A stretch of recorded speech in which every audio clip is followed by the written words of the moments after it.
자, 한국사 능력시험 중급 제21회 문제 기출문제 풀이하도록 하겠습니다. 제1번 문제죠. 가상 다큐멘터리를 보고 옳지 않은 것. 송국리 유적. 잘 모르겠고, 사유재산 계급. 자, 시대상을 찾는 문제죠. 이 문제 포인트는 시대상을 찾는 겁니다. 그럼 힌트가 뭐가 있을까? 송국리 유적, 솔직히 잘 모릅니다. 그렇죠? 하지만 사유재산이 있고, 계급이 있네. 청동기 시대죠. 시작하기 전에 볼까요? 청동기 시대 하면 떠오르는 거 뭐가 있을까요? 가장 먼저 그렇죠. 고인돌, 반달돌칼. 그 밖에 그렇죠. 여러 가지 동검들이 있을 수 있고 여기 나와 있는 사유재산, 계급. 이 문제는 옳지 않은 것을 찾는 겁니다. 따라서 이런 것들을 토대로 해가지고 머릿속에 청동기 시대를 생각하고 그 중에서 청동기 시대가 아닌 것, 결정적으로 아닌 것 딱 하나 골라내면 되겠죠. 하나씩 볼까요? 첫 번째, 철제무기. 웃음이 나오죠? 철제무기, 철기시대. 자, 이제부터는 뭐에 들어가요? 확인사살 들어갑니다. 그렇죠. 자, 두 번째 고인돌 맞죠? 세 번째 반달돌칼 맞죠? 청동검 거울 괜찮네요. 민문이토기 맞죠? 그래서 정답은 1번. 간단하게 가겠습니다. 자, 두 번째 21회 제2번 문제. 국가에 대한 설명으로 옳은 것 찾기입니다. 이 문제의 포인트는 먼저 설명에 나와 있는 나라가 어느 나라 국가인가를 알아야 되겠죠? 그 다음에 국가에 대한 설명. 어떠한 이야기 나오는가. 자, 그럼 나라를 알아야 되는데 힌트가 뭐가 있을까요? 쭉 보니까 니계상? 어렵네. 우거왕? 이건 조금 들은 것 같아요. 맨 마지막에 사군?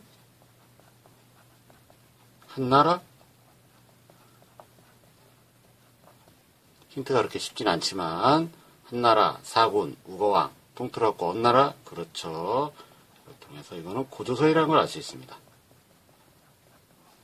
자, 우리가 고조선 하면 뭐가 떠오르죠? 단군? 그렇죠. 중간에 누가 한번 나라를? 그렇죠. 위만이 나오겠죠. 반드시 알아야 되는데 위만이 나오면 꼭 따라하는 것 중에 하나가 바로 그렇죠. 철 수입이 증가되었다. 왜 망해요? 그렇죠. 중개무역으로 한과의 갈등. 이런 것들은 기본적으로 반드시 알아야 되는 거예요.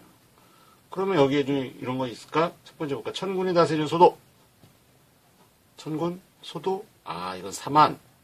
땡. 위만이 왕위로 철이 들어왔다?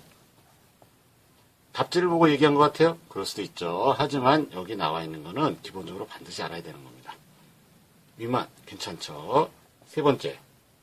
남의 물건을 훔쳤을 때 하나 훔치면 12배 갚는다.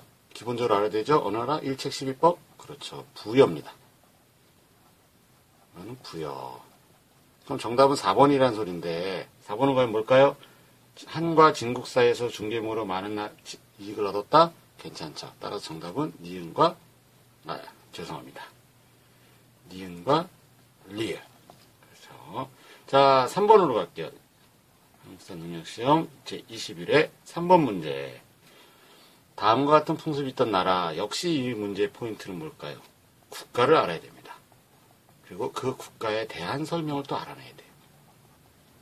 그럼 힌트가 뭐가 나오냐? 여자가 10세가 되면 남자 집에 보내졌다. 돌아왔다. 혼인풍습 같은데 우리가 알고 있는 혼인풍습은 대릴사유제, 고구려, 보편적으로 알고 있는데 여기는 좀 내용이 반대인 것 같죠? 바로 민며느리제에 관한 설명이에요. 두 번째, 사람이 묻으면 가매장에다가 시체가 썩은 뒤 어쩌고저쩌고 가족 공동묘를 만들어서 시체가 썩으면 표현만 간추려서 옛날에 우리 학교 다닐 때 골장대라는 어려운 표현을 썼는데 요즘은 그냥 가족 공동묘 그런 표현만 씁니다. 그러면 가족 공동묘, 민며느리제 어느 나라? 옥자죠? 그러면 여기서 포인트는 뭐냐면 먼저 옥저에 대한 설명을 찾는 겁니다. 위에 아닌 것 찾기 할 때는 대충 옳은 것 골라가지고 그 중에서 틀린 거 확 찾으면 되게 쉬운데 여긴 반대로 옥저에 대한 설명을 찾기 때문에 옥저가 아닌 다른 나라에 대한 설명이 막 나올 거란 말이야. 그러면 하나씩 외우지 않는 이상은 옥저에 대한 설명을 잡아내기가 굉장히 어렵습니다. 따라서 초기 국가는 반드시 자주 나오는 그 나라만의 독특한 특징 두세 개는 반드시 알아야 돼요. 부여하면 영고, 순장, 일책시비. 고구려하면 동맹, 그 다음에 대릴사유제. 그 다음에 동해하면 뭐 단군, 과마, 반어피, 책화제도 이런 걸 알아야 되다시피 이런 걸 알아둬야 되는 것처럼 초기 국가는 반드시 특징을 꼭 알아주세요. 기본적으로. 자, 그럼 옥저에 대한 거 찾아볼게요. 하나씩. 첫 번째, 철이 많이 되어 낭낭으로 수출하였다. 초기 국가 중에 어디? 그렇죠. 변한, 나중에 가야면체로 발전하는. 두 번째, 고구려의 압박을 받아서 소금과 어물을 바쳤다. 고구려의 공락을 바쳤다. 옥저. 이건 괜찮은 것 같네요. 보류. 자, 3번. 법이 60조로 늘어나고. 어디서 나오죠? 그렇죠. 고조선의 8조법이 훗날 60여 개 조로 증가했다. 이런 말 들어봤어요. 죄송합니다. 고조선. 그 다음, 해마다 영고라는 행사 어디? 그렇죠. 부여. 끝으로, 왕아래 재가가 있다. 사출도 긴장하지 말고 두 번 나와도 상관없어요. 또 부여. 따라서 정답은 몇 번? 2번.